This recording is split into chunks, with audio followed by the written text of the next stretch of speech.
রাজনীতিতে আওয়ামী লীগ নিয়ে তুমুল আলোচনা। এক কথায় বললে আওয়ামী লীগ নিয়ে রাজনীতিতে তোলপাড়। আওয়ামী লীগও অনেকটা খুশি, কিন্তু মজা বুঝছে বিএনপি। জামাত শিবিরের জন্য এটা একটা খুশির সংবাদ।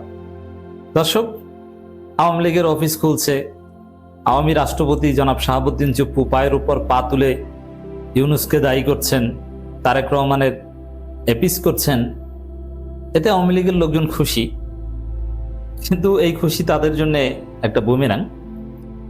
কিন্তু কঠিন বার্তা হচ্ছে মূলত বিএনপির জন্য। এবং আওয়ামী লীগের জেলা সেক্রেটারি, সাবেক 2 বারের এমপি, তিনি জামিনে মুক্তি পেয়েছেন, জামিন পেয়েছেন।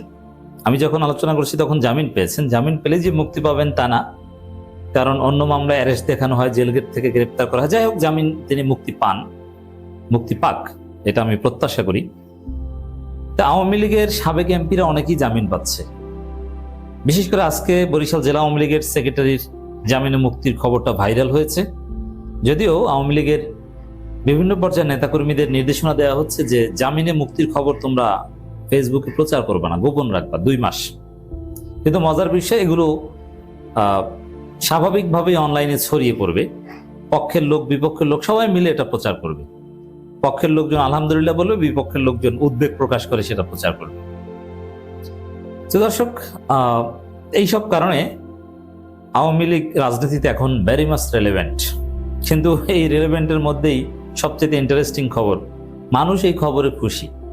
এই খবরে যেখানে পুরো জাতি ক্ষুব্ধ হওয়ার কথা, আওয়ামী লীগের প্রতি তাদের ক্ষোভ বেড়ে যাওয়ার কথা, কিন্তু এখানে খুশি,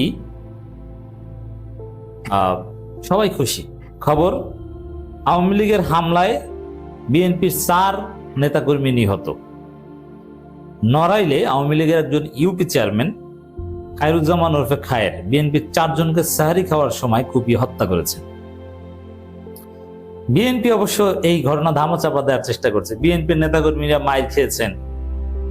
বিএনপি শুধু এটা না, এই যে আওয়ামী লীগ এর আগের একদিন আগের খবর, পিরোজপুরের ইন্দুরকানীতে বিএনপির 5 জনকে আওয়ামী লীগের লোকজন পিটিয়ে মাথাটা ফাটিয়ে একদম উপজেলা স্বাস্থ্য কেন্দ্রেও রাখেনি, তাদেরকে জেলা হাসপাতালে পাঠিয়ে দিয়েছে। দেশের বিভিন্ন জায়গায় বিএনপি আওয়ামী লীগের মার খাওয়া শুরু করেছে এবং মার খাবে, ভয়াবহ মার খাবে, এটা অনিবার্য। কেন আমি আসছি, এবং এটা জামাত শিবিরের জন্য সুখবর। হ্যাঁ, আওয়ামী লীগ যত জামিন পাবে, আওয়ামী লীগ যত সক্রিয় হতে পারবে, আওয়ামী লীগ রাজনীতিতে যত রেলেভেন্স পাবে, বিএনপি তত মার খাবে। এবং জামাত শিবিরের জন্য এটা হবে ব্লেজিং। দর্শক, এখানে আরেকটা নির্দেশ,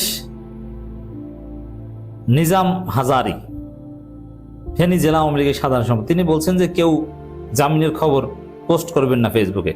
যাই হোক, আওয়ামী লীগ নিয়ে আলোচনা হচ্ছে। এখন বিএনপির ফল কি, এটা তো দেখছেন যে বিএনপির 4 জনকে জয় বাংলা করে দিয়েছে আওয়ামী লীগ। এর আগে পিরোজপুরে 5 জনকে যে ভয়াবহভাবে হামলা করেছে, তাদের মধ্যেও 2 জনের অবস্থা আশঙ্কাজনক, একজনকে অচেতন অবস্থায় স্থানীয় জনতা উদ্ধার করে হাসপাতালে ভর্তি করিয়েছে। কেন বিএনপি মার খেতে থাকবে? আর এতে জামাতের লাভটা কি? জামাত আওয়ামী লীগের সাথে কোনো ঐক্য করতে যাবে না, কিন্তু অটো ঐক্য হয়ে যাবে। দেখেন, প্রথম কথা হচ্ছে যে হ্যাঁ, ভবিষ্যতে আওয়ামী লীগ যদি ফিরে আসতে পারে, ক্ষমতা আসতে পারে, জামাতও মার খাবে, কিন্তু সেটা সুদূর পরা হতো। প্রথমে এইটা বুঝেন যে বিএনপি যে খেলাটা খেলছে, আওয়ামী লীগকে নর্মালাইজ করে দিচ্ছে, জামিন দিচ্ছে যে জামাত আওয়ামী লীগ মারামারি করুক, আমরা নির্বিঘ্নে দেশ চালাই। বিএনপির থিওরি হচ্ছে এটা, কিন্তু এই থিওরি চলবে না। এটা একদম অ্যাবসার্ড। কারণ কি? কারণ হচ্ছে মারামারিটা বাঁধে কি নিয়ে,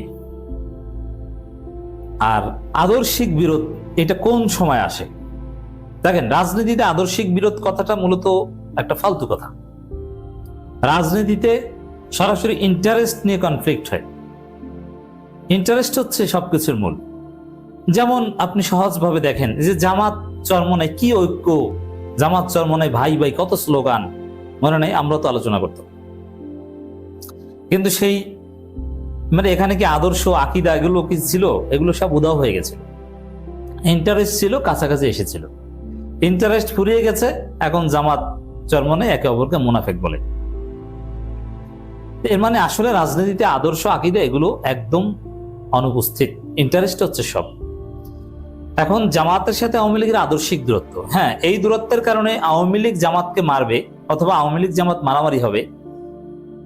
এটা যদি আওয়ামী লীগ ক্ষমতায় আসে, ক্ষমতায় আসার পর যদি আবার ফেসিস্টে উঠতে চায়, তখন জামাত নিধন করতে এই যে আদর্শিক দূরত্ব এটা লাগবে, সেটা অনেক পরের বিষয়। এখন যে রাজনৈতিক সংঘাত সংঘর্ষ হবে এটা ইন্টারেস্ট রিলেটেড, এটা আদর্শিক না। আর অতীতে জামাত যা ছিল এখনকার জামাত তো তা না। এখনকার জামাত তো প্রচন্ড শক্তিশালী জামাত, প্রধান বিরোধী দল এবং জামাতের রুট লেভেলে মারাত্মক শক্তি। অতএব এই জায়গায় আওয়ামী লীগ চাইলেও জামাতের সাথে মারামারি বাঁধাবে না, পারবে না। আর দ্বিতীয় কথা, পারবেই না, মারামারিতে এখন তো পারবে না। আওয়ামী লীগ তো আর ক্ষমতায় আসেনি।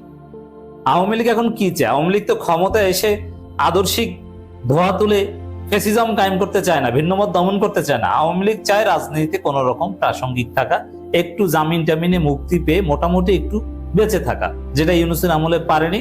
এটা অনিবার্য বাস্তবতা ছিল, কারণ তারা গণহত্যা করে তাদের পতন হয়েছে। এখন আওয়ামী লীগের সাথে সংঘাত সংঘর্ষ যেটা হবে কি নিয়ে, ওই যে দেখেন নড়াইলে, পিরোজপুরে বিএনপির কারা আওয়ামী লীগকে মিথ্যা মামলা দিয়ে ভুগিয়েছিল, কারা বিএনপির কারা আওয়ামী লীগ নেতাদের দোকান দখল করেছিল, মাছের ঘের দখল করেছিল, বাগান দখল করেছিল। এটা তো আর জামাতের কেউ করেনি, এটা তো করেছে বিএনপির লোকজন। অতএব বিএনপি আওয়ামী লীগ সংঘাত এইসব ইন্টারেস্টকে কেন্দ্র করে অনিবার্য। আওয়ামী লীগ একটু শক্তি পেলেই বিএনপির ওই লোকদেরকে ধরবে যে তুই আমার দোকান দখল করছিস, তুই আমার বাগান দখল করেছিলি, তুই আমার মাছের ঘের দখল করেছিস। তা জামাত তো কিছু দখল করে নাই, জামাত তো কোনো আওয়ামী লীগ পেটাতেও যায়নি।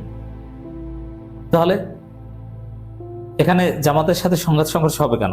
আপনি খোঁজ নিয়ে দেখেন, এলাকায় যারা জামাত করে তার ভদ্র, কারোর সাথে বিএনপির সাথেও তাদের স্বার্থগত দ্বন্দ্ব নেই। বিএনপির সাথে দ্বন্দ্বটা হতে পারে ক্ষমতাসীন আর বিরোধী দল, এই। কিন্তু মানুষ যে কারণে মারামারি করে, তুই আমার কাউন্টার দখল করছিস, তুই আমার জমি দখল করছিস, এটা নিয়ে, এই জায়গাটা জামাতের লোকজন সেই। অতএব আবার দেখেন, যেহেতু বিএনপির সাথে মারামারি বাঁধবে আওয়ামী লীগের, অলরেডি বিএনপি হত্যা করা শুরু করেছে আওয়ামী লীগ, এবং এটা সামনে প্রতিনিয়ত ঘটতে থাকবে। এবং যে চুক্তি হয়েছিল বিএনপি আওয়ামী লীগের, সেই চুক্তি বিএনপি রাখতে পারবে না। তারপরে বিএনপিকে মোনাফেক বলবে আওয়ামী লীগ, এবং আওয়ামী লীগ স্বতন্ত্রভাবে রাজনীতিতে তাদের অবস্থান ধরে রাখতে চাইলে অবশ্যই সরকার বিরোধিতা করতে হবে, নইলে তো আওয়ামী লীগের রাজনীতির রও থাকে না।